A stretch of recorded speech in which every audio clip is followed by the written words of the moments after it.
Herkese selamlar, kanalıma hoş geldiniz. Ben Betül Uzunoğlu. Size bugün görmüş olduğunuz çok şık bir pullu çanta tarifiyle geldim arkadaşlar.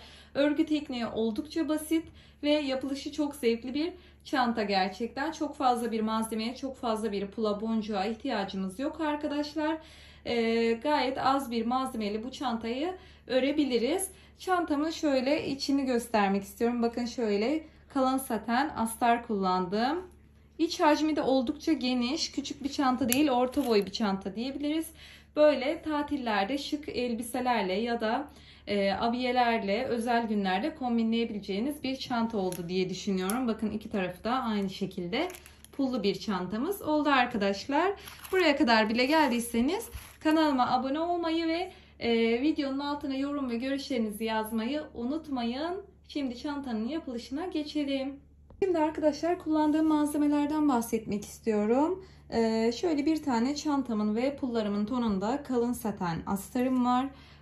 6 numara 3,5 milimetrelik tığ kullandım arkadaşlar. Ve şöyle ipimiz sıçan kuyruğu denilen bir ip arkadaşlar. Bakın şöyle tok güzel bir ip. Pürüzsüz bir ip. Gerçekten çok beğendim. Ve bunda da arkadaşlar yaklaşık tok olduğu için 1,5 yumak gitti, öyle diyeyim. Sadece bir yumağı 200 gram ama dediğim gibi tok bir görüntüsü olduğu için ağırlığı daha çabuk basıyor.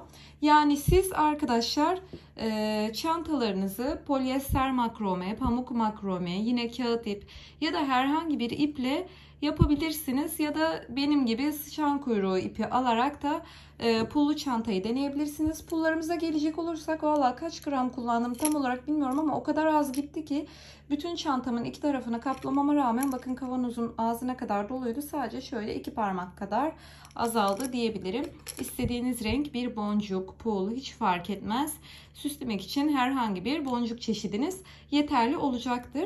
Şimdi size şundan da bahsetmek istiyorum arkadaşlar. Bakın ben şu şekilde çantamdan 2 parça yaptım geldim. Şimdi sizinle birlikte yapacağız birini. Şimdi arkadaşlar bakın çantamı ters çevirdiğim zaman iç yüzü bu şekilde.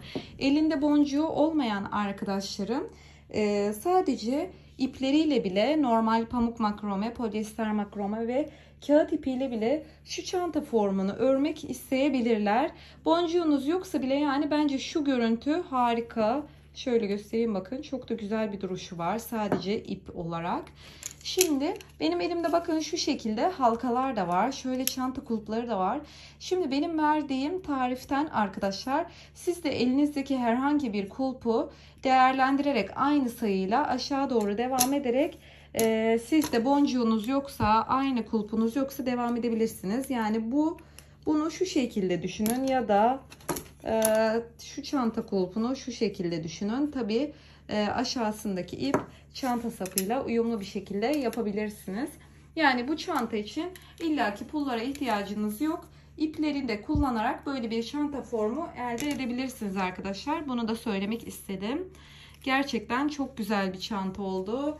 Yani yapılışı çok keyifli ve bir günde isteseniz 2 tane bile yapabilirsiniz arkadaşlar. Şimdi çantamın yapılışına geçelim. Sevgili arkadaşlar çantamızın şu kulpunda görmüş olduğunuz sık iğnelerimiz var. Onları yaparak çantamıza başlayacağız. Şimdi şu demir halkamı alıyorum. Ve arkadaşlar şöyle küçük bir ip bırakıyorum burada. Şöyle halkamı yapıyorum ve sıkıca kapatıyorum burayı. İyice sıkıyorum. Şimdi burada bu arada şu halkamın kesik kısmı var. Onu ortaya getireceğim ki gözükmesin yani çantam bittiği zaman. Şuradan itibaren başlayabilirim. Bakın şöyle kapatıyorum. Buraya sabitlemiş oluyorum. Bu arada bu ipi de şu şekilde tutacağım ki arasında gizleyeceğim. Hem daha sağlam olacak çantam. Şimdi arkadaşlar buradan itibaren şöyle halkamın içinden batarak ipimi alıyorum. Ve sık iğnemi yapıyorum. Şimdi birinci sık iğnemi yaptım bakın. Hemen burayı biraz sıkı yapmaya çalışın ki halkamda çantamın kaymaması gerekiyor. Yani iyice sıkıyorum. 3, bakın 3 tane oldu.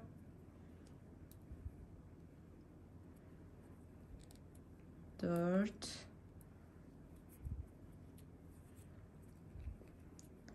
5. Bu kısım biraz başta zor gelebilir ama ben şimdi bir yandan video çektiğim için net bir şekilde göstermeye çalışıyorum. Bakın kaç tane çektim? 2, 4, 6, 7 tane çektim. Şimdi arkadaşlar 30 tane olacak şekilde, bakın şunu da göstereyim. Şöyle çantamı tuttuğum zaman bakın halkamın yarısını da kaplamıyor. Yarısının hemen altından bakın sık iğnelerim bitmiş, görüyor musunuz? Şimdi kullandığınız ipe göre sık iğnelerin bittiği yer farklılık gösterebilir. Sizin bu sık iğneleri tamamladığınız zaman şöyle daha aşağıda olabilir veya ipin kalınlığına, inceliğine göre daha yukarıda olabilir arkadaşlar. Bu kısmın bittiği yerler sizin el ölçünüze göre, tığ numaranıza göre arkadaşlar ve ipin inceliğine, kalınlığına göre değişiklik gösterebilir. Siz de aynı bu oranda bakın, ne yarısında ne de tam aşağısında, tam bakın yarısının hemen altında sık iğnelerim bitmiş. Bu şekilde halkanıza göre ayarlamayı yapabilirsiniz. Ben şimdi halkamın içine arkadaşlar tam 30 tane sık iğnemi yapıp geleceğim. 30 tane sık iğnemi yaptım geldim arkadaşlar. Şimdi burada ters çeviriyorum. Artık pullarım devreye girecek ve 2 tane zincir çekiyorum. 1, 2. 2 tane zincir çektikten sonra arkadaşlar bir tane pulumu alıyorum. Şu şekilde koyuyorum. Bakın hemen birinciye, yani 2 tane zincir çektim ya. Onu da göstereyim, karışıklık olmasın. Hemen buraya batacağım bakın, ilkine. Yani şu kısma. Şuraya önce. Şimdi arkadaşlar bakın pulumu koydum. Tığımın üstüne doladım ipimi. Halkamın, pulumun içinden geçirdim. Ve hemen bakın ilk sık iğnemin içinden de battım. Şöyle çıkardım ve ikili trabzan yaptım. Şimdi bunu yaptıktan sonra tekrar tığımın üstüne doladım. Hemen yanındaki yere bir tane ikili trabzan yaptım. Şimdi arkadaşlar ben bir tane ikili trabzanı boş yapacağım. Birini pullu, birini boş, birini pullu. O şekilde devam edeceğim. Şimdi eğer sizin elinizdeki kullandığınız ip polyester makrome ya da benimkinden daha ince bir ipse genelde 2 tanesini boş yapıyorlar, birini pullu yapıyorlar. Ya bu tamamen size kalmış aslında. Hani monosiz pulun hani yoğun mu gözükmesini istiyorsunuz, dağınık mı gözükmesini istiyorsunuz? İsterseniz bir tane buraya, bir buraya, bir buraya yaparsınız. Hani bu tamamen size kalmış ama benim çantam şu şekilde, bakın hiç ipleri gözükmüyor. Ben sık bir şekilde yapmak istedim. Şimdi tekrar pulumu alıyorum. Tığıma doladım. Hemen bir tane ikili trabzan. Yapması o kadar zevkli bir çanta ki ve çok basit. Bir günde bitiyor. Bakın yine birini boş yaptım. Pulumu alıyorum. Ve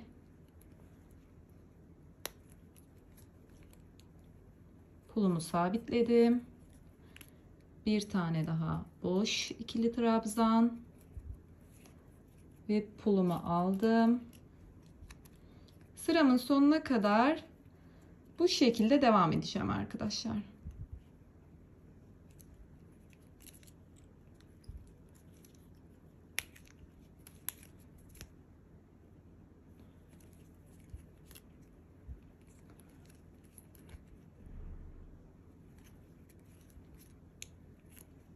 Evet, bakın bu şekilde devam edeceğim. Tabi pullarımızı daha sonra şu şekilde ters çevireceğiz. Aşağıya bakacak yönleri. Şimdi bu şekilde sabitlemeye devam edeceğiz. Sıramın sonuna kadar birini boş, birini pullu yaparak devam edeceğim. Şimdi sıramın sonuna kadar geldim. Bakın sadece şurada bir tane sık iğnem kaldı arkadaşlar. Onu da pulu takmışım yanına. Buna hemen boş batacağım. Bir tane ikili trabzan. Şimdi sıramı bu şekilde bitirdim. Hemen ters çeviriyorum. Pullarımın yönü bu şekilde aşağıya bakacak bakın. Şimdi 2 tane tekrardan zincir çekiyorum. Şimdi şuraya bakıyorum arkadaşlar. Yani bunu kendiniz ayarlayabilirsiniz. Şimdi hemen buraya batacağım bir tane. Buraya batacağım ama buranın hizasına bakıyorum, pul yok. Pul olmadığı için buraya pulumu buraya takıp boş ikili trabzanımı buraya yaparsam çantam bir bütün olduğu zaman arada ipler, boşluklar gözükmeyecektir. Hani her yerini pullu yapmak isteyen arkadaşlarım için söylüyorum. Şimdi bu boş yere altına hemen pullu dek gelsin istiyorum. Buraya pulun olduğu kısma boş yapacağım. Hemen bakın altta pulun olmadığı kısma pulluyu yapacağım arkadaşlar. Mantığını bu şekilde anlayabilirsiniz. Şimdi ben 2 tane zincirimi çektim. Bu sefer bakın çantamın bir yüzünde olacağı için pullar. Şimdi arka tarafına koyuyorum artık. Tığımın üstüne doladım. Hemen dibindeki kısım bakın. Hemen dipteki birinci kısma batıyorum ve pulumu taktım. Ve ikili trabzanımı yaptım. Şimdi bir tane boş yapıyorum. Artık pulları takmak daha kolay olacak arkadaşlar. Örgüm ilerledikçe. Ve buraya bir tane pullu yapacağım.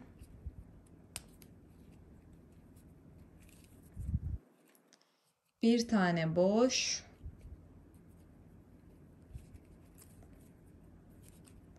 Bir tane pullu. Bu sıram da dümdüz bu şekilde devam edecek. İkinci sıram. Bakın şimdi size çevireceğim, göstereceğim. Şimdi söylemek istediğim. Şimdi şöyle düzelttiğim zaman pulların geldiği noktayı göstereceğim. Şöyle düzelteceğim tabii elimle. Şu da düzeltelim. Şimdi bakın pulların geldiği kısmı görüyor musunuz? Tam şu boşluklara geliyor ve böylece o aradaki ipi göstermiyor arkadaşlar. Şimdi aynı şekilde hiçbir artırma veya eksiltme olmaksızın bir pullu bir pulsuz olacak şekilde yine sıramı tamamlayıp geleceğim. Sıramızı bitirdim. Ters çeviriyorum. Sırada 3. sıramıza geçiş yapacağız arkadaşlar. Bu bölümde bir artırmamız olacak. Şimdi 2 tane zincirimi çektim. Tekrardan bakıyorum. En son pulsuz yapmışım. O yüzden hemen pulumu alıyorum ve ön sıradan devam ediyoruz. Hemen dipteki kısma batıyorum. Bir tane ikili trabzan.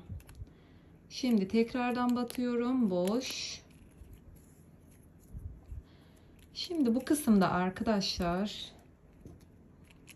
artırmamızı nasıl yapacağım onu da söyleyeceğim. Şimdiye kadar bakın 3 tane yere batmışım. Dördüncüye batıyorum.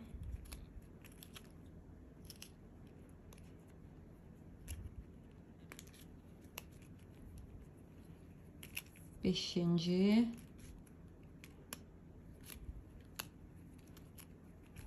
Altı.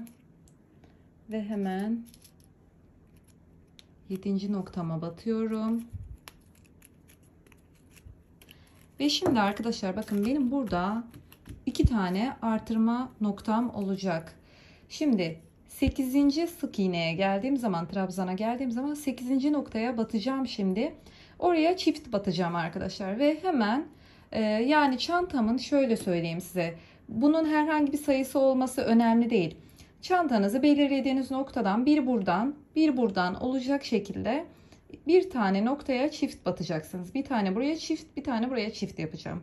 Ama bunu yaparken hani ben kendim istiyorum ki sayılarım aynı olsun. O yüzden sayarak ilerliyorum. Yani burada 8. noktaya batacaksam buradan da baştan itibaren saydığım zaman 8. noktaya çift batacağım ki hani çantamda bir yamukluk olsun istemiyorum.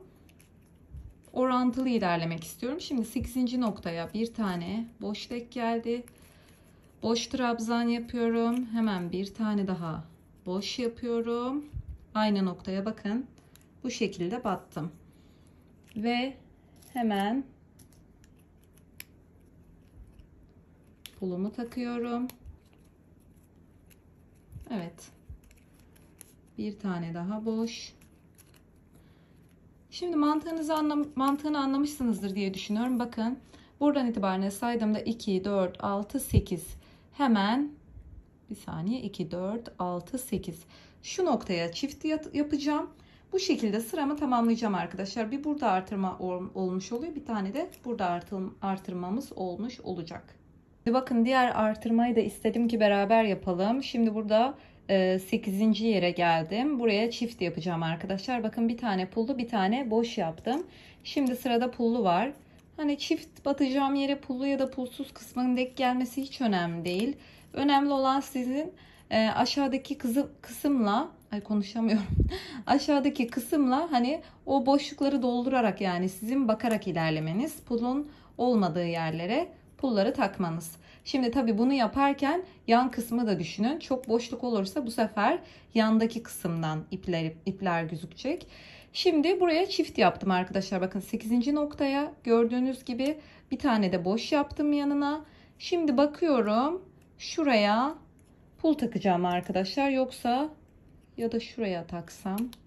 Bakın bunu bile sizinle hesap ediyorum ki hani mantığını anlayın diye. Şöyle bir çevireceğim. Sanırım şu kısma taksam boşluk olacak. Evet. Ben en iyisi buraya bir tane pul takayım. Ve hemen yanındaki yere, boşluğa bir tane boş ve bir tane pullu yapıyorum. Bir tane boş.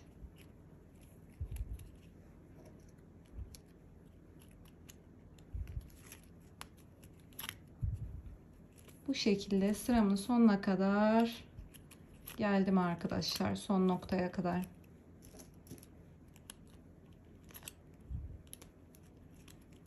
Şimdi 3. sıramızda bu şekilde 2 tane artırmayla bitti. Şöyle tekrar göstereyim. 2 noktaya artırmamızı yaptık. Şimdi yine ters çeviriyorum. Ve burada da arkadaşlar alt kısma ne yaptıysak 1, 2 tane çekiyorum. Hemen bakıyorum. Buraya yapmışım. Hemen yanındakine pul takacağım.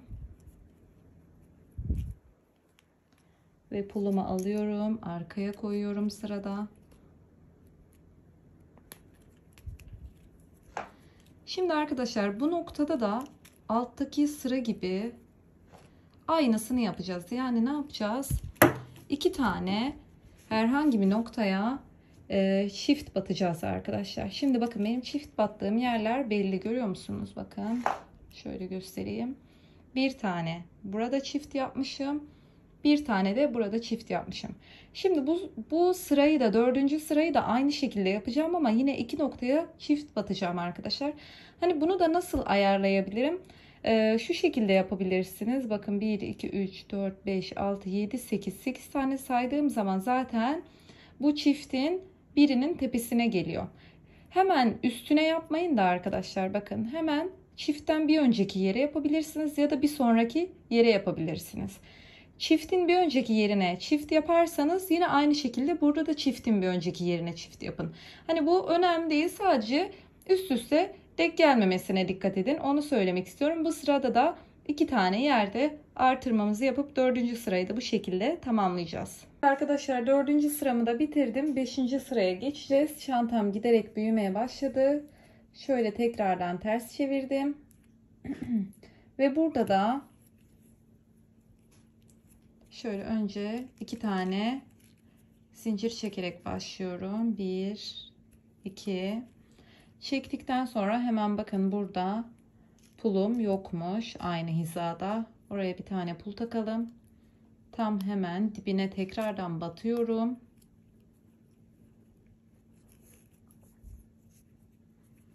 Ve hemen yanına tekrardan boş. Şimdi arkadaşlar 5. sıramda da 3 tane yerde artırma yapacağım. Yani nasıl olacak? Yine 2 tanesini kenarlarda yapacağım arkadaşlar. Şöyle göstereyim.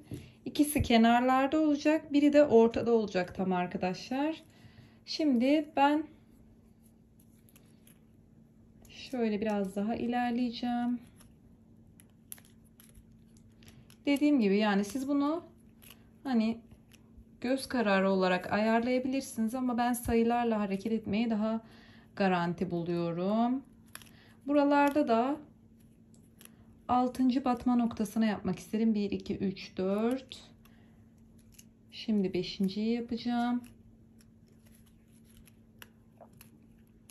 5. Şimdi evet, buradaki 6. noktaya 2 tane batıyorum. Çünkü oval bir çanta yapmaya çalışıyorum. Çok hafif böyle ovalliği olsun istiyorum. 2 tane yaptım. Bir tane pullu.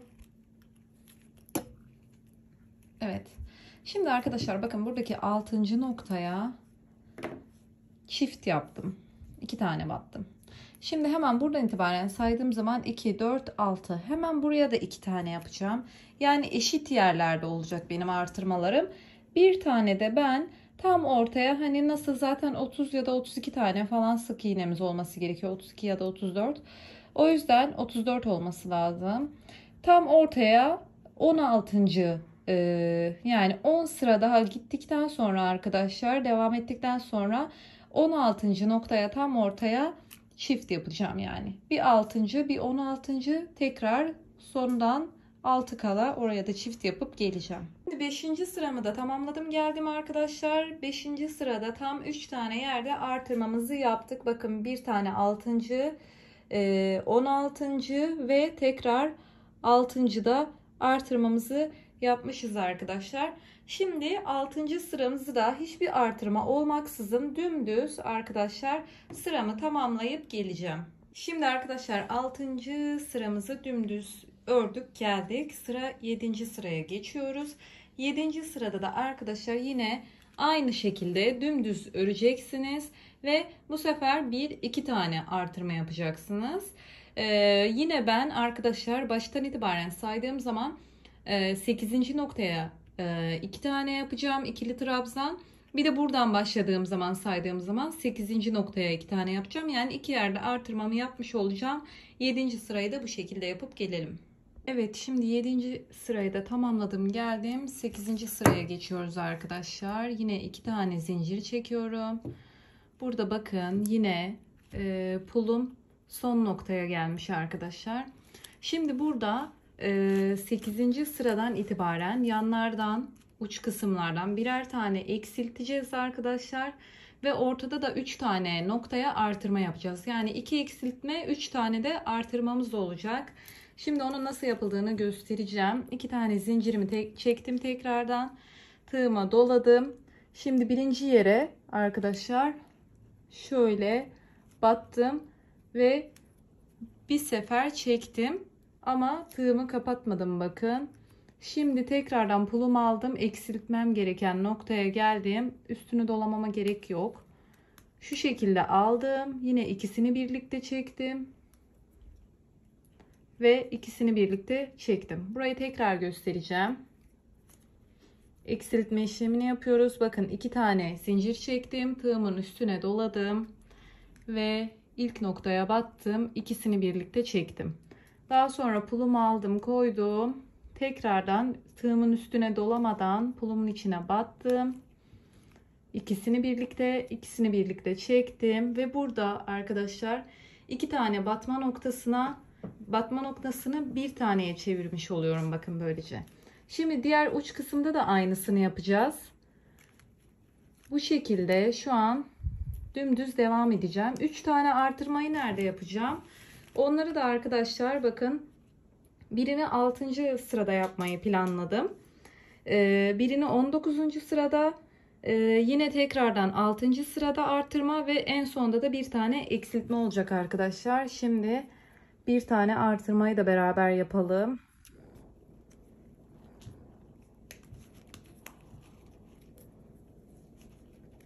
Şimdi kaç tane noktaya battım? 1, 2, 3, 4 tane.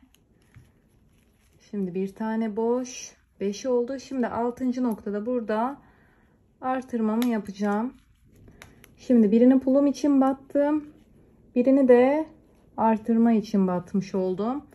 Ve bir tane artırmayı burada yaptım arkadaşlar şöyle. Şimdi tekrardan 19. sıraya sık trabzana gelene kadar arkadaşlar düz öreceğim. Yani orta kısımda da bir tane artırma olacak.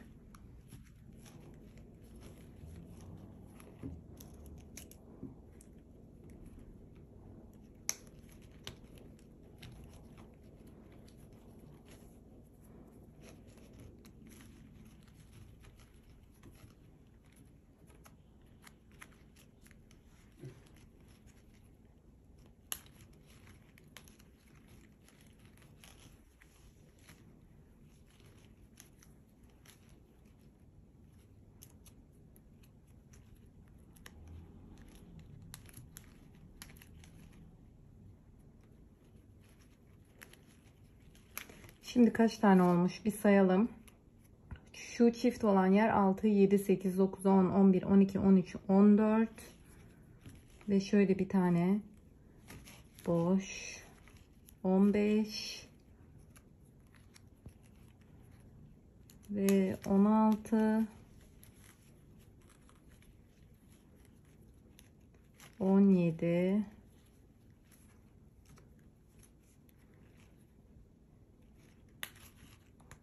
18 ve 19. sıraya 2 tane batıyorum.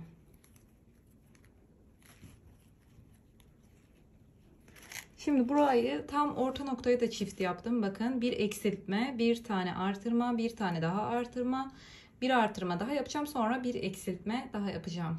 Şimdi bakın sıramın sonuna kadar geldim. Burada 2, 4, 5, 6. Evet 6. noktadayım arkadaşlar. Şimdi buraya bir kere batmışım. Bir tane daha batacağım.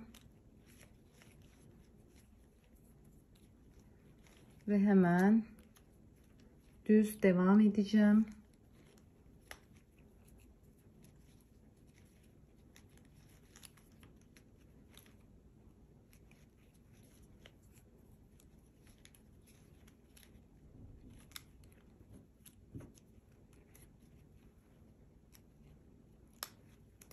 Şimdi bakın sıramın sonuna kadar geldim. Burada yine eksiltme yapacağım. Bakın 2 tane, 2 tane trabzanlarım kaldı. Şimdi tığımın başına doladım ve puldan sonra boş sıra geldi. Bir tane çektim. Şimdi arkadaşlar burayı eksiltme deyip geçmeyin. Mutlaka pulunuzu takın. Yani eğer pul denk geliyorsa pulumuzu takalım. Boşluk oluşmasın. Bakın tığımın başına dolamadım. Şimdi ikisini birlikte çektim. Yeni noktaya battım. Ve ikisini birlikte. Bakın şöyle içe doğru bir dönme olmaya başladı bile. Şimdi sırada 9. sıraya geçtik arkadaşlar. 2 tane zincir çekiyorum burada ve hemen şu kısma tığımın üstüne doladım. Eksiltme yapacağım. Pulumu da koydum ve ikisini birlikte çektim. Tekrardan yanındakine battım. İkisini birlikte ve burayı bakın 1'e düşürmüş oldum. Şimdi tekrardan aynı bu şekilde devam edeceğiz arkadaşlar. Şimdi bir önceki 8. sırada ne yaptıysak 9. ve 10. sırada da aynısını yapacağız arkadaşlar. Şimdi 9. sıra için şöyle bir planlama yaptım. Yine 8. noktaya bu baştan itibaren saydığım zaman şöyle bakın. Şöyle 1, 2, 3, 4, 5, 6, 7, 8. 8. noktaya bir artırma yapacağım. Bunları yazabilirsiniz.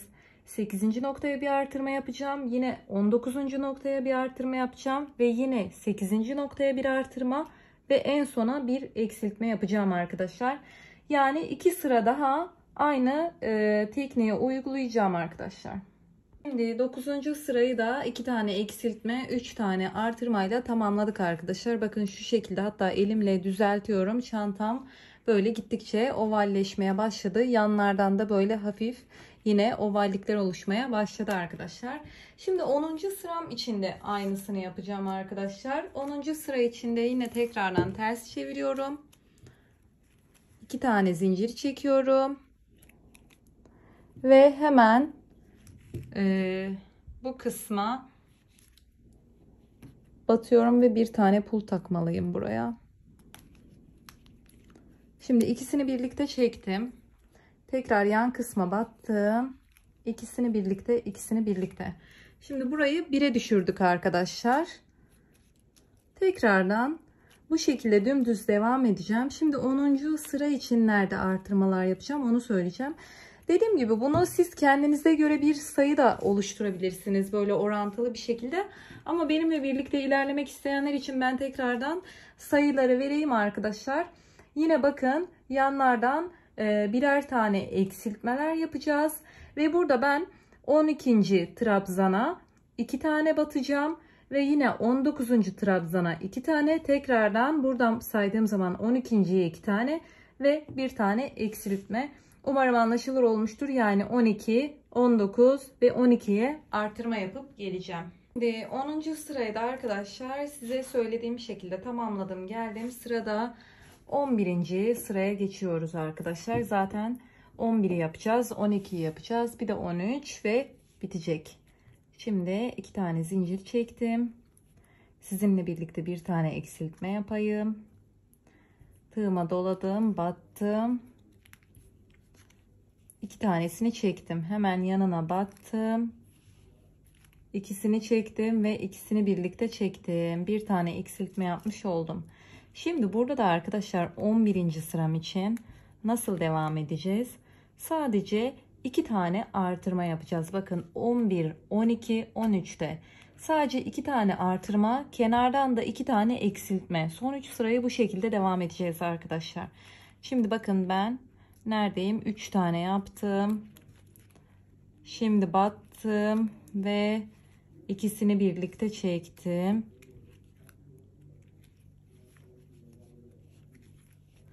Bu şekilde 13. sırama kadar devam edeceğim. Yani ben bu 11. sırada artırmamı 13.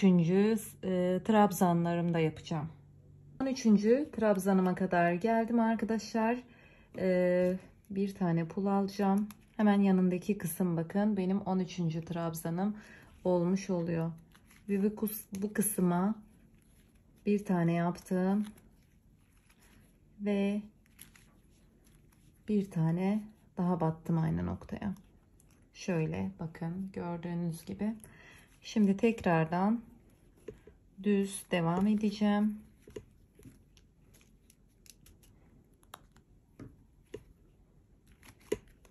Bu şekilde arkadaşlar sıramın sonuna kadar devam edeceğim. Yani 13. noktaya da batacağım. Burada daha sonra eksiltme yapacağım.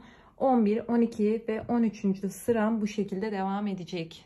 11. sıramızın sonuna kadar geldim. Burada eksiltmemizi beraber yapalım arkadaşlar. Son 2 tane batma noktam kaldı. Şimdi tığıma doladım. Ve şöyle battım. İkisini birlikte. Ve yine son noktaya batıyorum. İkisini birlikte. Şimdi 11. sıramda bu şekilde bitmiş oldu arkadaşlar. Şimdi geçelim 12. sıraya. 2 tane zincir çektim arkadaşlar. Bakıyorum. Şimdi buraya batarken şöyle yine eksiltme yapıyorum. İkisini birlikte ve diğerine batarken pulumu takacağım. Şöyle yine ikisini birlikte. Bu şekilde bakın eksiltmemi yaptım tekrardan. Şimdi arkadaşlar bakın çantamızın arkasını çevirdiğimiz zaman şeklini daha iyi anlamaya başladık. Şimdi 12. sıra için de aynısını yapıyoruz. Ben oranın da sayısını vereyim size. 12. sırada da arkadaşlar yine 2 tane yanlardan eksiltme olacak ve ortada 2 tane artırmamız olacak. Burada da nereye yaptım? Ben baştan itibaren saydığım zaman 11. sıraya 2 tane yaptım ve yine buradan saydığım zaman 11. sıraya 2 tane yaptım. Geldim arkadaşlar. 12. sırayı da bu şekilde tamamlayalım. Evet, şimdi 12. sırayı da bitirdik. Sıra geldi son sıramıza. Bakın çantamız o kadar kolay bitti ki gerçekten. Yapımı çok kolay, çok da zevkli. Şimdi 13. sıra için arkadaşlar tekrardan ters çevirdim. 2 tane zincir çektim. Yine eksiltme ile başlayacağım. Şimdi eksiltme yaparken bir tane batıyorum. İkisini birlikte ve hemen, yok önce buraya batalım, boşluk oluşacak. Pulumuzu koyalım. Şimdi bir tane batıyorum. Şöyle biraz daha yakın alayım. İkisini birlikte. Hemen pulun yanındaki boşluğa batıyorum ve ikisini birlikte. Evet. Burayı tekrardan ovalleştirmeye başladık arkadaşlar. Son sıramızda da 13. sıramızda da arkadaşlar nasıl yapacağız? Şimdi yine daha önceki sıralarımdaki gibi 11. ve 12. sıradaki gibi 2 tane artırma yapacağız. 2 tane de eksiltme yapacağız ve bu iş burada bitecek. Çantamızın iki yüzünü de aynı şekilde örüp geleceğiz arkadaşlar. Şimdi ben hangi sayılara yapıyorum bu 2 tane artırma yerimi? Şimdi buradan başladığım zaman 14 ve buradan başladığım zaman 14. noktalara arkadaşlar 2 tane artırma yapıp çantamın parçalarını bitireceğim. Evet, şimdi 13. sıramın sonuna kadar geldim arkadaşlar. Bakın son 2 batma noktam kaldı. Bunu da beraber yapalım istedim. Şimdi tekrardan burada eksiltme yapacağım. İkisini birlikte çekiyorum ve şu boşluğa pulumu koyacağım ve batıyorum tekrar. İkisini birlikte ve ikisini birlikte. Evet, çantamızın bitişi bu şekilde oldu ve 2 tane zincir çekiyorum arkadaşlar sıkıca ve artık şöyle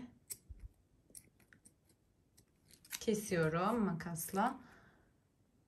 Burayı da çıkartıyorum ilmeğimi. Şöyle bakın. Şimdi bunu arkadaşlar şuradan ilmeklerimin içinden geçirerek kaybedeceğim. Zaten çantamın parçalarını birleştirirken onu tekrar üzerinden dikmiş gibi bir şey olacağım için yani sağlamlaştırmış olacağım. Bu gözükmeyecek bile. Bu şekilde içini izleyeceğim arkadaşlar. Evet arkadaşlar, son olarak astarımız kaldı. Astarımız için çantamın 2 parçasını da birleştirmeden önce ölçüsünü alıyorum. Bakın kalın saten kumaş kullandım ben.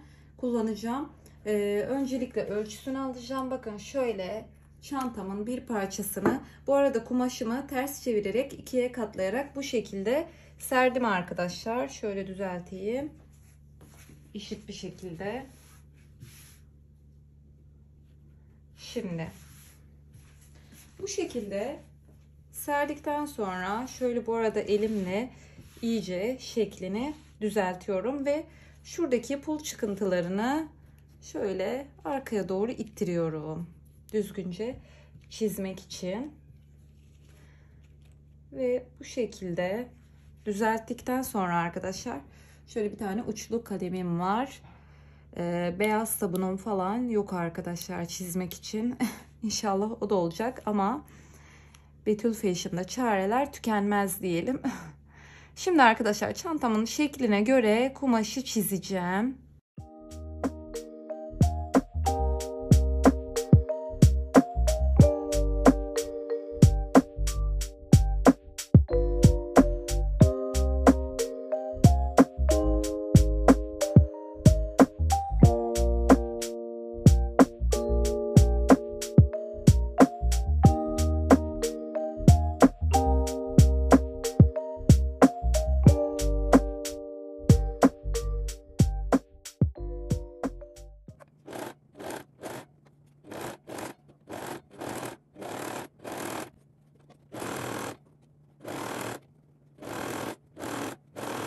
Evet, şimdi arkadaşlar 2 parçadan çantamı yapmıştım.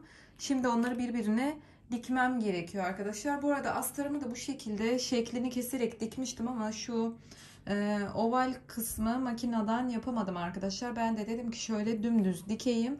Şu şekilde sabitlerim. Bakın şu şekilde açtığım zaman böyle gözükecek. Şimdi çantamı birbirine dikerek birleştireceğim arkadaşlar. Bu arada bakın, tel tokalardan hala kurtulamıyorum. Bir tane firket aldım şu an. İpim o kadar kalın ki bu ipin geçirebileceğim bir iğne bulamadım maalesef. Dikişlerim de haliyle böyle kalın olduğu için ben tel tokayla dikeceğim. Sonuç olarak dikmiş olacağım arkadaşlar. Hani nasıl dikeceğim onu da şimdi çantamın başından sonuna kadar dikersem bakın şu kadarcık bir ağzı olur. Yani şöyle elimiz bile girmez, yani rahat bir çanta olmaz. Bunda nasıl yapacağız arkadaşlar?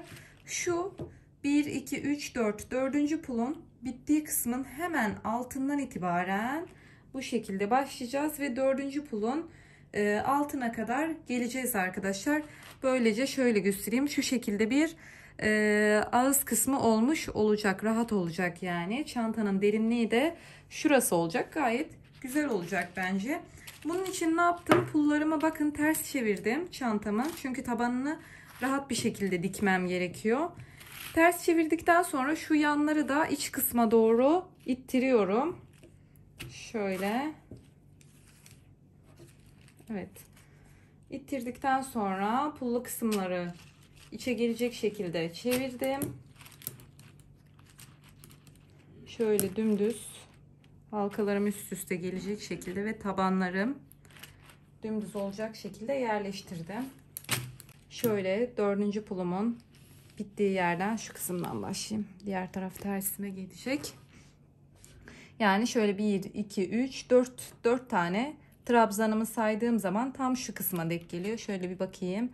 1, 2, 3, 4. Evet. Tam şuranın altından itibaren başlayacağım arkadaşlar.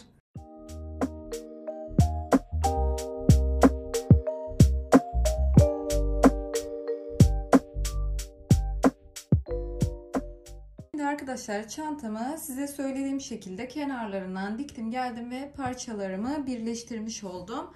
Şimdi hazır ters çevirmeden önce bakın çantamın astarını tam ben şu şekilde halkamın altından gelecek şekilde şöyle olacak bakın. Bu şekilde bir tarafını çevirmeden sabitleyeceğim. Bir kısmını bu şekilde sabitleyeceğim, dikeceğim çantama. Daha sonra ters çevirip bu kısmı artık iç kısımdan sabitleyeceğim. Yani fırsatım varken bir kısmı bari böyle astarın dışındayken yapmış olayım.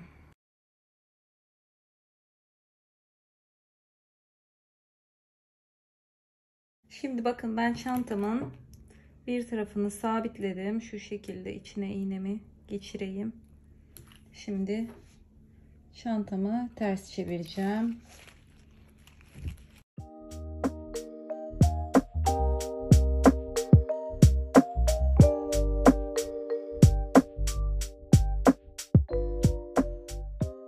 Evet sevgili arkadaşlar, çantamın astarını da diktim geldim. O kadar güzel bir çanta oldu ki bakın. Şöyle iç astarını da göstereyim. Bence gayet şık, kullanışlı oldu. Aslında böyle bir çantaya arkadaşlar hiç astar yapmasanız bile olur. Çünkü hem pulu var. Puldan dolayı zaten çantamın örgüsü gözükmüyor. İç örgüsü de sık bir örgü. Hiç yani astar yapmasanız da olur ama ben astarlı yapmayı tercih ettim. Gayet güzel ve çok şık bir çanta oldu diye düşünüyorum. Size bu çantayı bu şekilde sunmak istedim. Videomu izlediyseniz, çantamı beğendiyseniz görüşlerinizi yazmayı unutmayın. Kanalıma abone olmayı unutmayın. Sevgiyle kalın.